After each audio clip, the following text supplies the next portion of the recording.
Olá, seja muito bem-vindo, muito bem-vinda ao Prazer em Me Conhecer através de você, um podcast onde exploramos a incrível trilha do autoconhecimento através dos relacionamentos. Eu sou Patrícia Lins, psicanalista e professora de filosofia, e estarei com você em cada episódio, mergulhando nos meandros das relações, discutindo os desafios e as alegrias de se conhecer melhor através do outro. Os relacionamentos são mais do que simples conexões, eles são espelhos que refletem as nossas verdades mais profundas, revelando aspectos de nós mesmos que muitas vezes desconhecemos. Aqui vamos abordar temas que vão desde o impacto das redes sociais nas relações até como identificar e lidar com comportamentos abusivos, sempre buscando entender como cada experiência pode nos ajudar a crescer e a evoluir.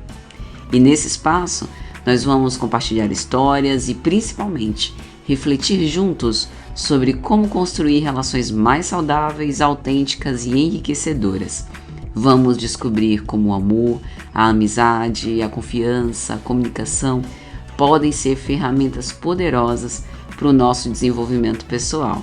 Então, prepare-se para uma jornada transformadora, onde cada episódio será um convite para olhar para dentro, entender suas emoções e fortalecer as suas conexões. Acomode-se, coloque seus fones de ouvido e vamos embarcar juntos nessa viagem de autoconhecimento e crescimento pessoal. Sejam todos muito bem-vindos ao Prazer em Me Conhecer através de você.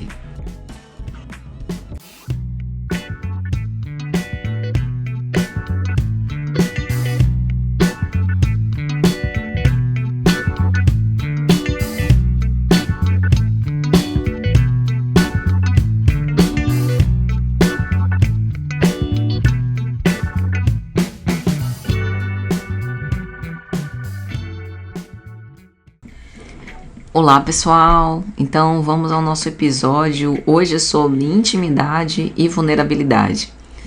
Bom, a intimidade não se limita a relacionamentos românticos, amorosos. Ela pode estar presente em amizades, dentro dos laços familiares e até se a gente pensar na relação consigo mesmo. Por quê? Porque a intimidade implica no conhecimento profundo e genuíno de quem nós somos e de quem o outro é, sem máscaras ou defesas. Para que a gente possa se reconhecer de fato como a gente é, existem várias ferramentas de autoconhecimento, a análise, a meditação, a reflexão íntima, estudos que aprofundem no ser essencial de quem nós somos, as relações humanas, que é o que a gente tenta evidenciar com o nome do nosso podcast. Então, a partir de todos esses expedientes, a gente vai se conhecendo e às vezes a gente vai se deparando com partes da nossa personalidade, do nosso temperamento, do nosso comportamento, que por vezes a gente tem repulsa, que a gente não gostaria de ser assim. Normalmente nós gostaríamos de ser muito melhores do que efetivamente nós somos. Só que a aceitação desse processo, desse percurso é extremamente importante, proveitosa, enriquecedora para o próprio processo de autoconhecimento. Porque se a gente começa a colocar muitas críticas, a gente vai inconscientemente acionando muitas defesas que nos prejudicam. Pense, por exemplo, numa pessoa muito crítica, muito pessimista, que vai a um museu e com certeza terá uma experiência completamente diferente daqueles que também vão ao mesmo museu e vão apreciar as obras-primas com um certo grau de, interesse por se impressionar, por se surpreender, por se deixar envolver pelas sensações, pelos sentimentos, pelos pensamentos que acabam vindo à tona em virtude da apreciação daquelas obras. Então, muitas vezes não é falta de sensibilidade, mas excesso de defesas que nos prejudicam nesse processo de intimidade. Então, na vida moderna, tem um desejo crescente de estabelecer conexões significativas ao mesmo tempo que a vida moderna, assim como dizia, o sociólogo polonês Zygmunt Bauman, é caracterizada pelas suas relações de fluidez.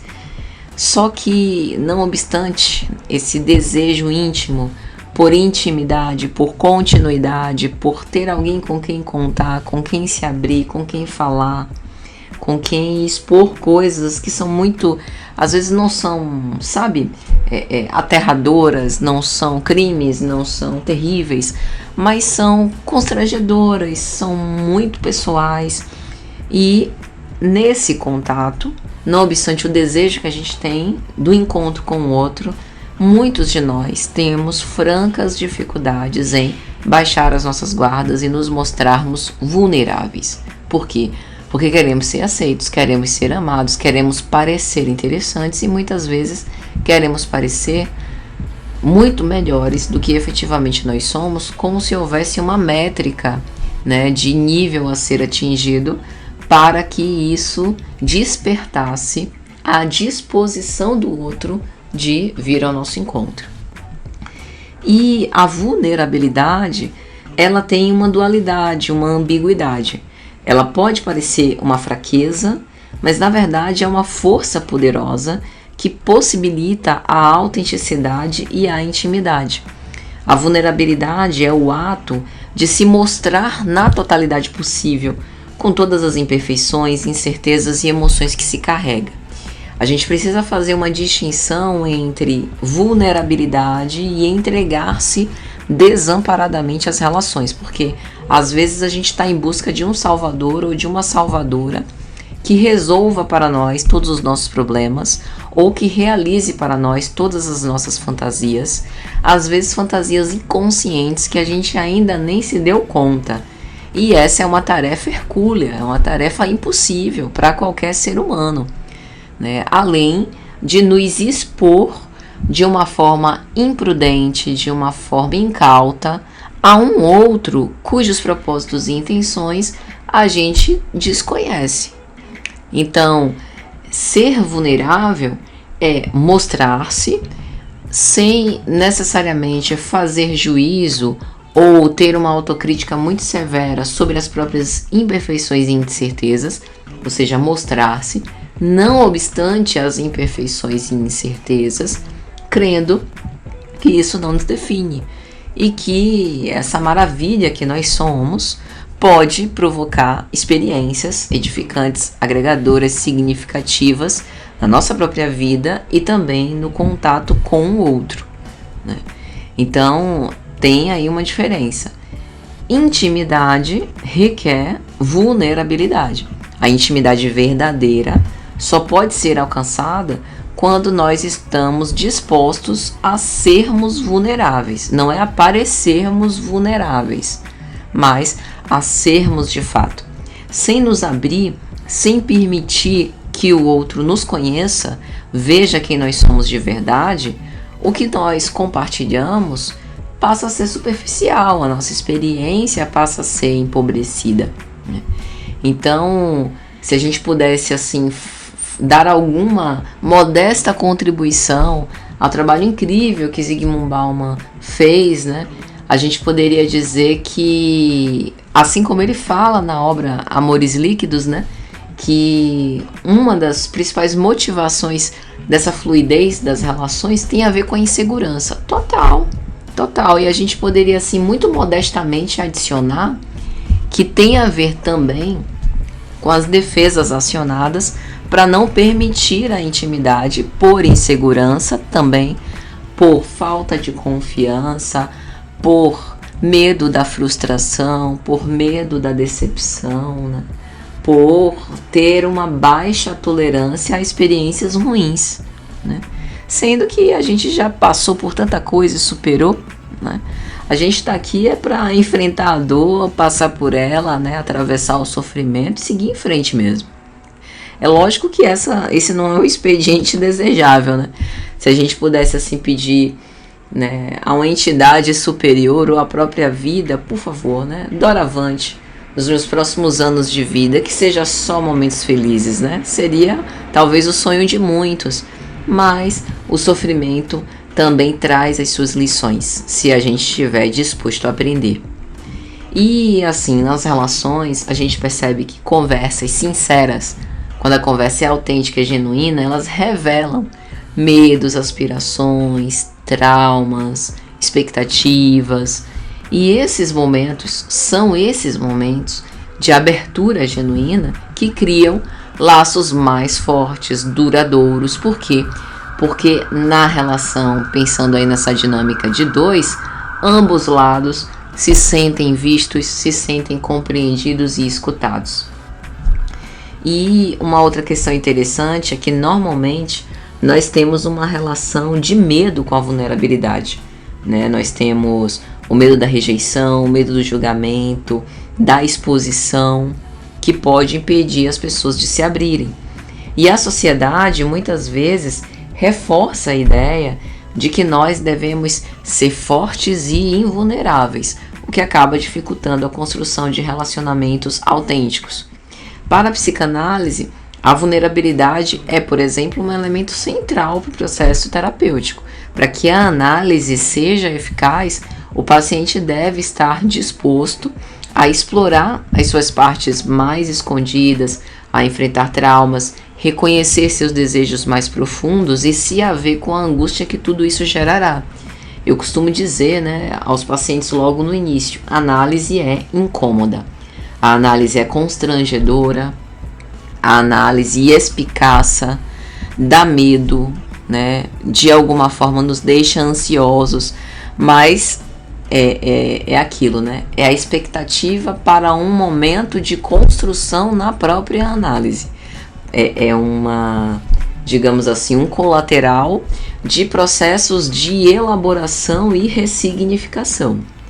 Eu costumo dizer que a psicanálise assemelha-se a alguém escondido numa esquina que vai te pegar na espreita quando você virar essa esquina, Alguém que está escondido assim no muro, e aí você está passando e ela te pega desprevenido. E é justamente nestes momentos que certos vestígios do inconsciente aparecem e a análise se dá. E aquilo gera um susto, uma surpresa para quem vai ser pego.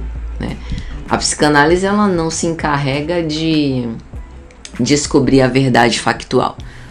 Eu brinco que nós não somos investigadores de polícia, mas, utilizando uma metáfora que Freud usava, somos arqueólogos.